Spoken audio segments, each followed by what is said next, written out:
Hello, everybody. Welcome back. If this is you returning back, and if this is your first time, welcome. You do not need to have any previous knowledge to join now. And our goal this week, as it is every week, is to take a character trait, study some of the Jewish texts associated with that trait, and then have a reflective activity to apply that back to our own lives. So we're taking the awareness that we developed and putting it directly into action. And today's trait is courage. And we're gonna skip the opening typical question of what's the Jewish trait or verse that comes to mind when you think about courage, because there's only one that everybody always says, and I just placed it to Julie in the chat, and that is Ezahu Gibor, who is courageous, who is a warrior. This is in our Perkei Avot, chapter 4, Mishnah 1. Ha-kovesh et yitzro. And what I will ask is, for people who are comfortable putting in the chat, how would you translate ha-kovesh et yitzro? What's the translation you would put in for that? And then I'll share with you what Safaria said afterwards, if you haven't already clicked on the link to see their translation.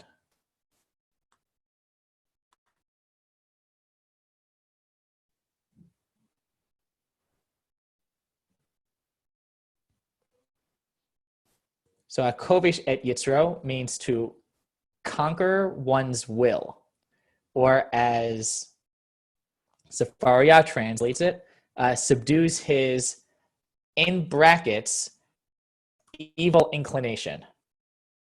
So what's interesting, and we've discussed this in previous classes, is that every translation is an act of interpretation. So why do we think Safaria felt the need? And it's not just Safaria. If you were to ask most people, they would say, oh, one who conquers their evil inclination. But the actual verse doesn't say hakovesh et yetzer hara, conquers their evil inclination. It says conquers et yitzro, conquers their will or inclination. So why do we think Safaria and most people translate it as evil inclination? What's causing them to translate it that way?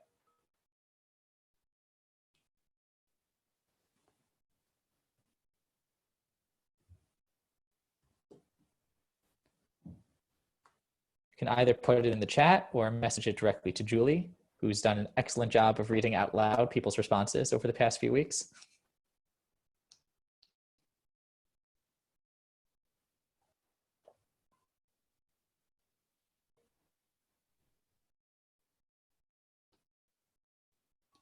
So Ellen says,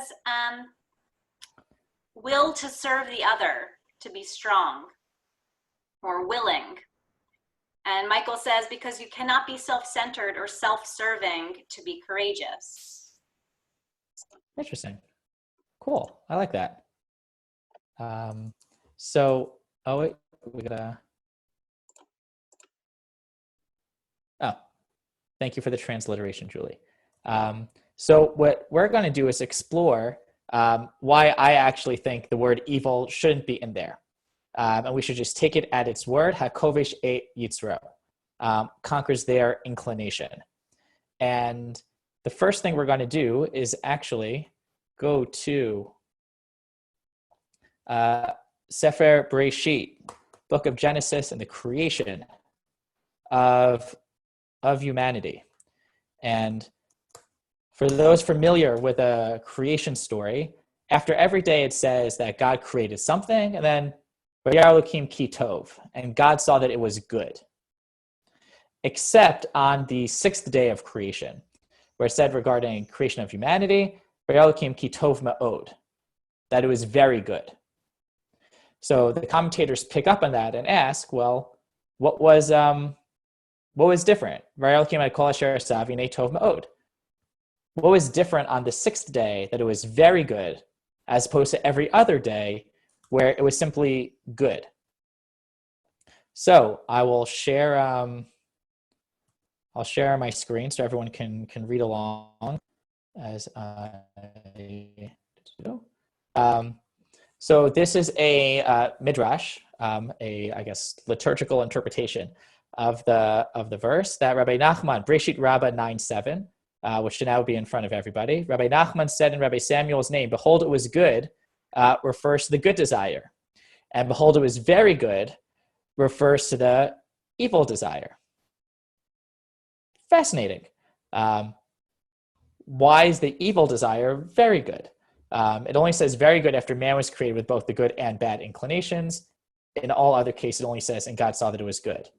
Can then the evil desire be very good? That would be extraordinary. But without the quote unquote evil desire, however, no man would build a house, take a wife, and beget children, because we love biblical English. That said Solomon, again, I considered all labor and all excelling work, that is man's rivalry with his neighbor. So in fact, the good inclination is good, the evil inclination is very good. Both are necessary. Why are both necessary? Because if you didn't have the quote unquote evil inclination, then there would be no competition. There'd be no desire to create. There'd be no desire to procreate. There'd be no desire to build or go forward. So in fact, the evil inclination isn't, we'll call it like the traditional angel on one shoulder, devil on the other shoulder. Please do good things. You're evil. Do this instead. Okay, puppets and funny voices weren't my thing. Roll with me. But thank you for laughing. I appreciate that, Carrie. But there is that, it's not a good or bad in the sense of there is this desire, and am I channeling it for good or channeling it for bad? Essentially, there's Yetzer, and am I using it litov? Am I using it for good? Or Ra, am I using it for bad? So it's not the classic angel-devil distinction as much as there's desire, and in what way am I using it? And if we just remove desire and we remove will, here are all the negative ramifications of it as described in the Midrash. There's another Gemara that actually delves into this even deeper, which is in Sechet Sota, which I just chatted to everyone, and we'll share my screen again, where so we're at the part where it says Zechariah, the prophet said to them, "See and understand that if you kill this evil inclination, the world will be destroyed, because as a result there'll be no longer any desire to procreate." They followed his warning, and instead of killing the evil inclination, they imprisoned it for 3 days. And at that time, people searched for a fresh egg throughout all of Eretz Yisrael and couldn't find one. Since the inclination to produce was quashed, the chickens stopped laying eggs.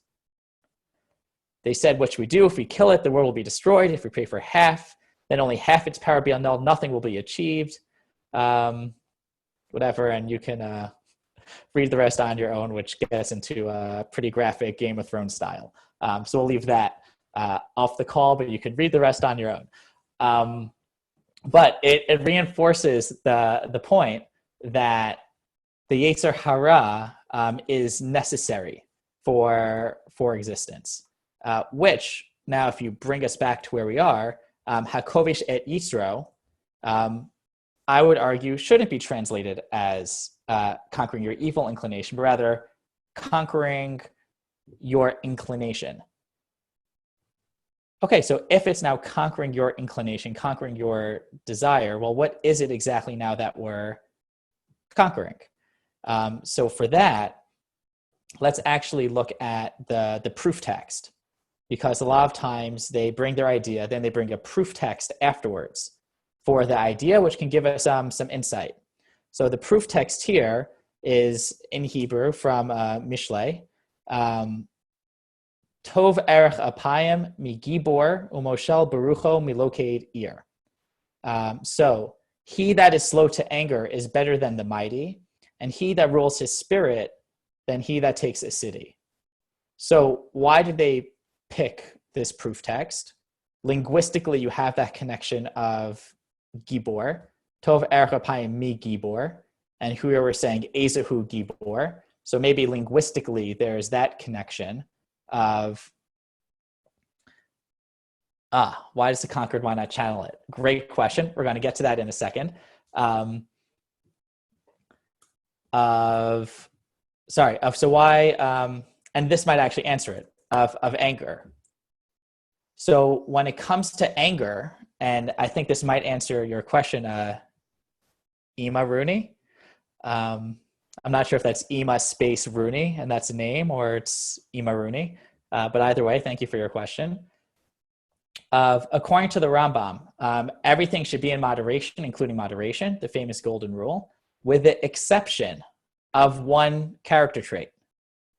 I'll give you one guess as to what that particular exception is. This is a good test whether anyone's been paying attention over the last 5 minutes. Very good, who's ever typing in now but hasn't yet, that the answer is anger. According to the Rambam, everything in moderation, including moderation, except for anger. And anger, he actually says, is the equivalent of worshipping avodah zarah, of worshipping idols. Because it's a total loss of control. It's actually, in some ways, a total loss of will. I'm out of control. I'm starting, in his words, to give my beliefs to something else outside of myself. I'm no longer living in God's system or any system because I'm totally out of control. So for the Rambam, anger would be something that can't necessarily be channeled, might be the one thing that can't necessarily be channeled, but rather is something that might need to be conquered. And what I love about the word conquered is that it also acknowledges that it can't be eliminated. That it doesn't say, oh, Ezu Gibor, one who eliminates, but rather one who conquers. And I think, and this is a good question, and feel free, by the way, to pop in the chat, like what visuals or what comes to mind with the word conquered? Like what is the distinction between, let's say, conquered as opposed to channeled? What does that evoke?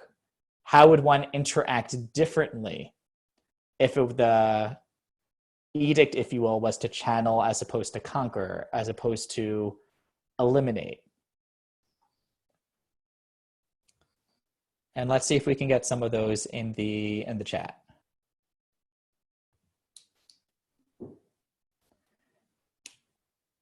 Okay, so Sherry said, in charge of, have power over.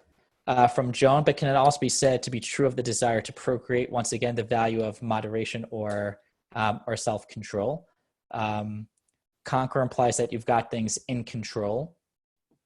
Kate says it means you have to face it and overcome it. Rob says temporarily imprisoned versus gone. Cool. So what I heard in both of those might be that there's an element of conflict with conquer as opposed to channel. And the difference between, let's say, conquer or eliminate would be that eliminate implies it is now no longer there ever, as opposed to conquer, which is something that might pop up again. And I think to get to Joan's point about what might the difference be between, let's say, the desire to procreate as opposed to anger, is art, and this is actually a very interesting question, is there ever, and there might be, I'm open to it, is there ever a positive side to anger?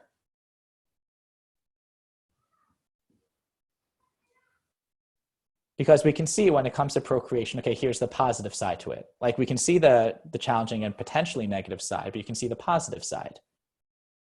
Joan agrees that there are times when we need anger. And Lisa also agrees. Okay, so for example, let's have this conversation. It's a fun one. So from Beth, people often use their anger to fuel social justice work. Cynthia, anger at an unjust action.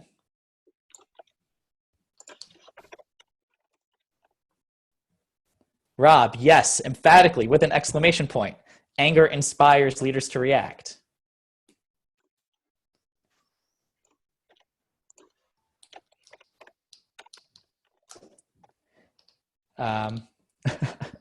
Ribby, when exercising. Uh, who hasn't been there?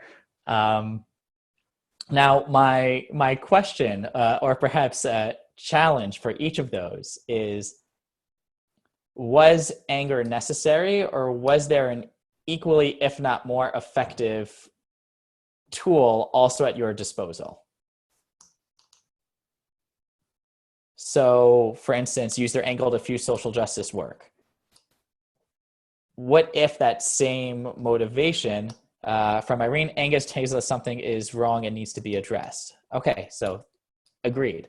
So Cindy said, okay, maybe it could be fueled by compassion or sheer. The world would be so much better if we used rachamim, if we used compassion to fuel social justice work. When exercising, I mean, you also have positive motivation. And I don't need to give voice to the negative voice in your head because A, we already discovered that me doing voices is not my strong suit, and B, you're all very familiar with that voice already. And what would it look like if that was a positive voice instead? Ditto for inspiring leaders to react. What's our motivation behind our action, and would it be received differently if there was a different motivation than anger? Like I would argue, again, it's interesting from the English perspective, it's always anger at. Like there's a distance, there's an object, as opposed to, let's say, compassion with. Like you would never say, oh, I'm compassionate at that person. You can say I'm angry with that person, but even when you say angry with that person, you don't mean with that person, you mean at that person. You just happen to be using the word with. Oh, interesting. And I'll have to think more about that one. So Ezu Gibor, who is courageous, hakovesh at Yitzra, one who conquers their will, which, based on the proof text, could actually be referring to anger. And if we're going to take one level back up to the conquering and challenging, is Yetzer, we were all coming out from the Yetzer Hara. What if it also included Yetzer Hatov? What if I didn't desire, and this I think might be a little bit more, we'll call it Eastern philosophy as opposed to Torah Jewish philosophy, but what if I didn't have any will at all? Hakovish et Yitro. And what would that mean? Again, I happen to think that might be more of an Eastern concept than a, oh, something weird just happened with my audio. Okay. Well, we'll take out the headphones and see if did that fix the problem, Julie? It's a little better. Might not have been plugged in all the way. Oh, well, we're just gonna lean in closer. And you can see exactly how little I shaved this week. I always forget that people are watching these recordings afterwards and that these jokes are made forever and not just with banter with the audience. And that is something that I haven't fully come to terms with yet. Yay, internet. So hello to everyone watching. I hope you're laughing along at home. Okay, so we just got a lot of reactions. From Irene, anger is a signal. I don't see it as a tool, unless anger gives us strength and energy to do the necessary work. Beth says she disagrees with the premise, which is great. I love when people disagree. I think anger doesn't always equal separation from. I think it can sometimes equal engagement with the problem. Could be. I would make the argument that it might be the initial reaction to, and then how are you choosing to engage afterwards. Michael, often courage takes immediate action in a temporary situation like a fire rescue. So there is no time to think, desire, and will takes over, often without deep thought. What's interesting about that interpretation is that I didn't think about my own desires. I was so totally focused on the other that I just acted. Joan, without either, we might find ourselves frozen, unable to react, intimidated without the strength, the impetus of feelings, although controlled. Sheer, I know that Jewish sources say anger is only good if you're feigning anger in order to, say, teach a child a lesson, but you have to truly be faking it inside. You have to control, let, and calm, forget what the source is. I don't know what that source is offhand either, but I love the meaning behind it. If anyone does know, please feel free to message in the chat. Anger is part of it, from Wendy, anger is part of the human condition. It's also from God, so it must be holy. I would argue that things aren't inherently holy or unholy. It's about whether we make it holy or not, the idea of being makdish. And I think there are ways, potentially, of responding to or channeling anger. It might be whether it's a default or not. From Richard, Concord evokes the images of the Arch of Titus in Rome. That's a whole other class and story, but plenty. But yes, I actually had a very emotional moment, surprisingly, when I was at the Arch of Titus in Rome. It was like I am standing here, you are not. Hi, Titus. There's lots of classic inspirational stories of rabbis walking on Jordan, where are you, Titus, but in Yiddish, which is even worse than the voices that I make, so we're not going to do that. Okay, practical application is as follows. We all have our desires. Question number one, what would a evil desire of mine, specifically in air quotes, look like channeled for the good? What is a trait that I view about myself as negative that actually could be used positively, or might actually be a positive? And what would happen if I took this Yetzer Hara, but just viewed it as Yetzer, non-judgmentally? This is a part of me that could be used positively. And for who's ever comfortable, write it in the chat.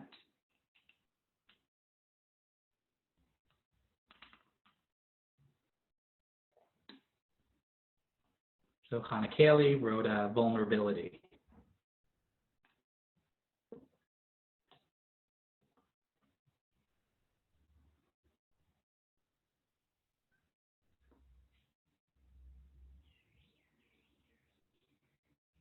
And after you identified that trait, what's something you could do to conquer that?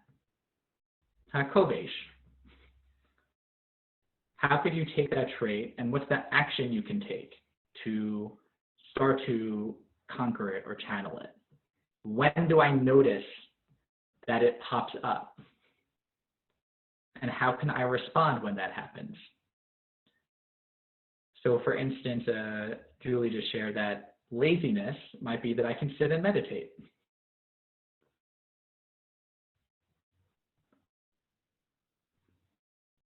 You should be friends with a person who said you had to be angry at yourself in order to exercise. I feel like there's a good chavrusa there.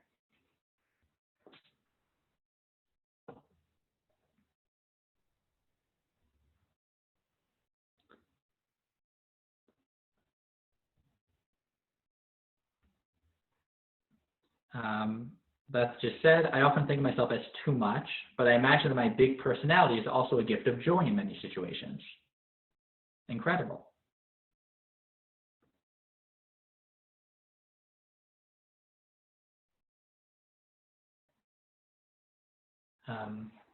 So Barbara just asked the question, which I think is a good one. So is it better to channel or to conquer? And I think the language was very intentional about conquer, because it's not easy. And I think that's something that doesn't often get said when it comes to some of these workshops or personal development, is that we might view sometimes that us in conflict with ourselves or an aspect of ourselves. And the idea that I am the one who, because again, what was the metaphor here? And the proof text was someone who conquers a city. So after someone conquers a city, you have the ruler of the city, and they set the rules and the way things are going to be going forward. So I think, and this could just be a tomato thing, because Barbara's not saying, but channeling takes a negative trait and changes it for good.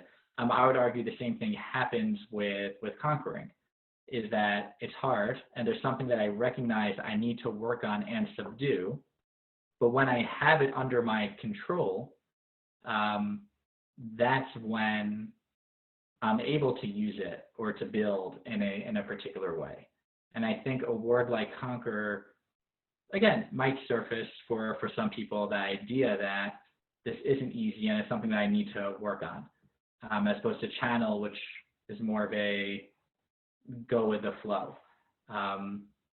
Again, like everything else that we do, there's a phrase, take the best and leave the rest.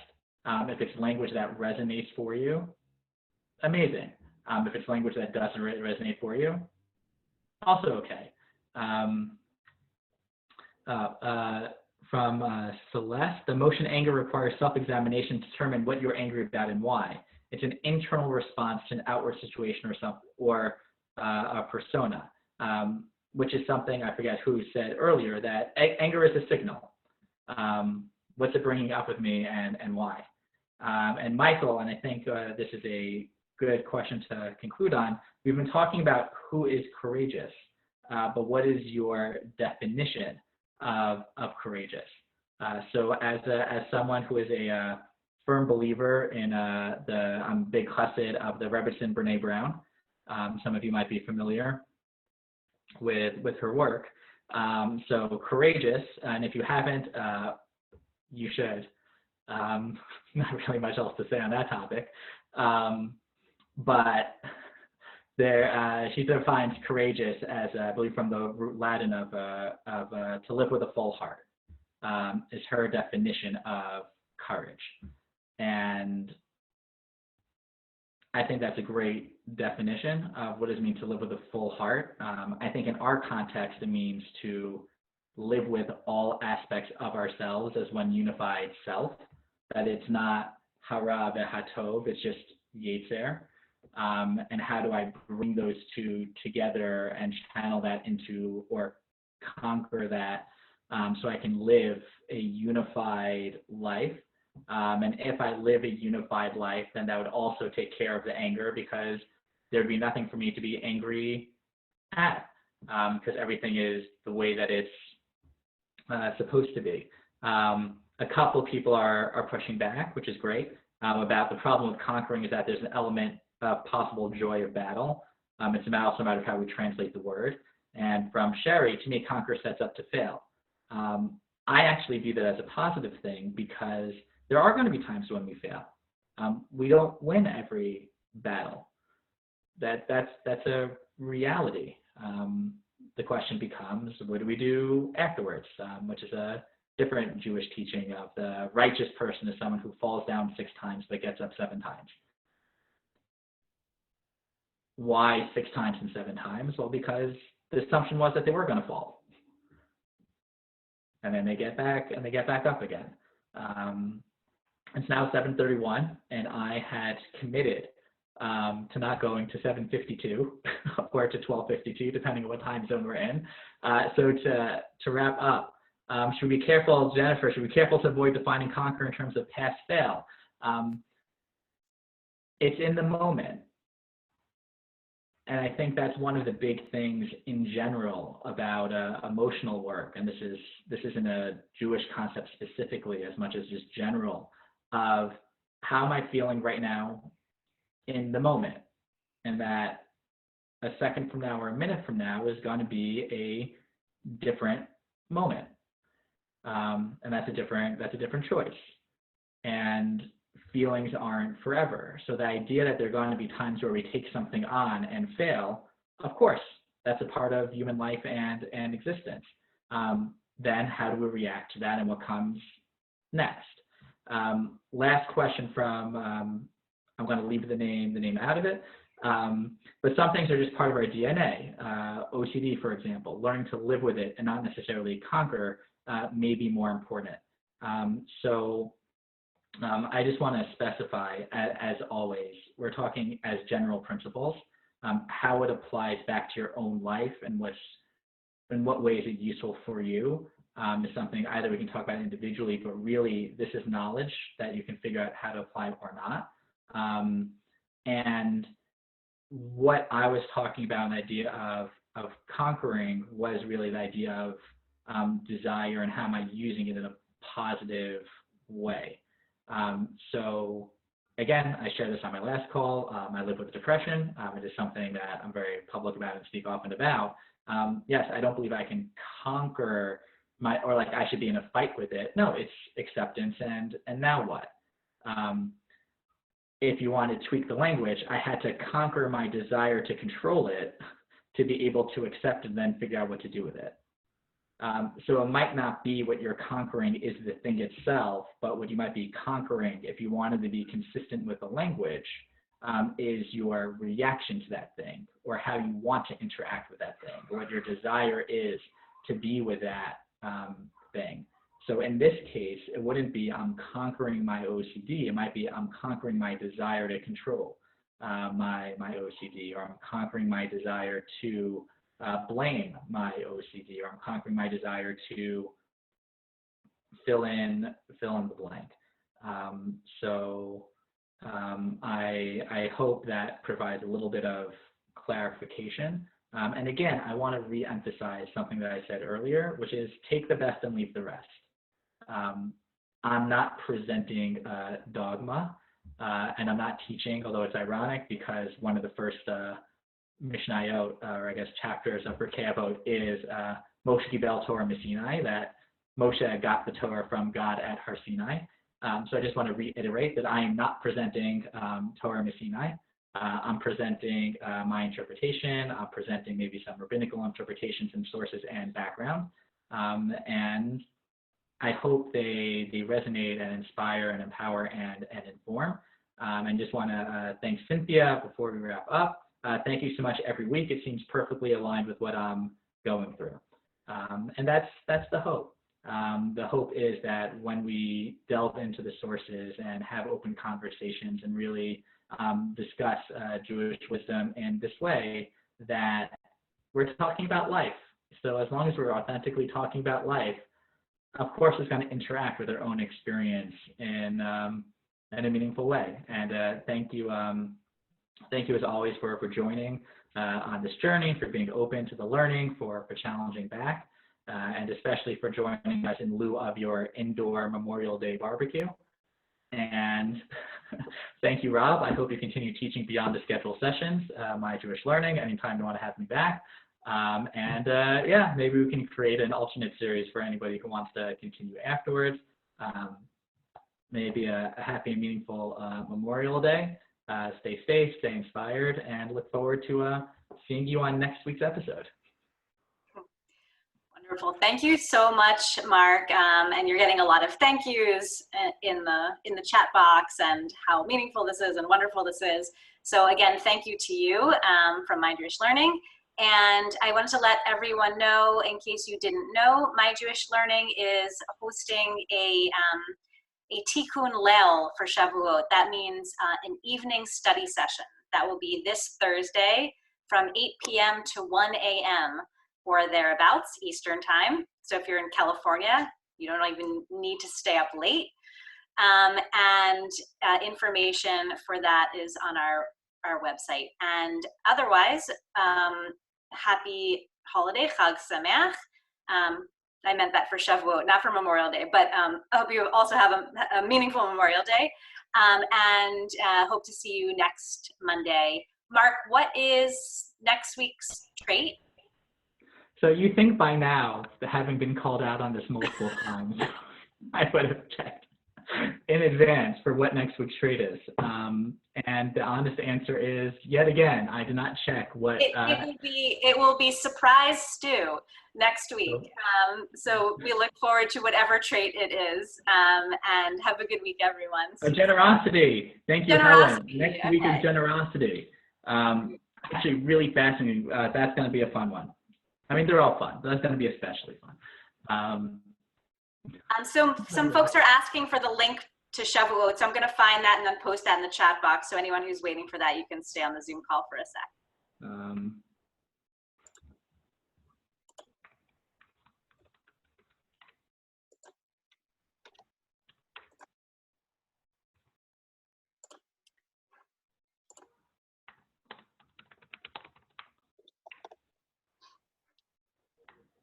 Okay. Okay, so I just posted the link to the page for Shavuot.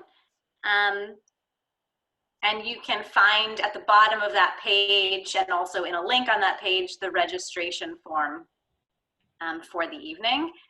And if for some reason you lose this link, go to our homepage and on the right-hand side, scroll down and there's like a mouse and a computer and it says Daily Guide to Zoom Events, and it will be listed under there as well.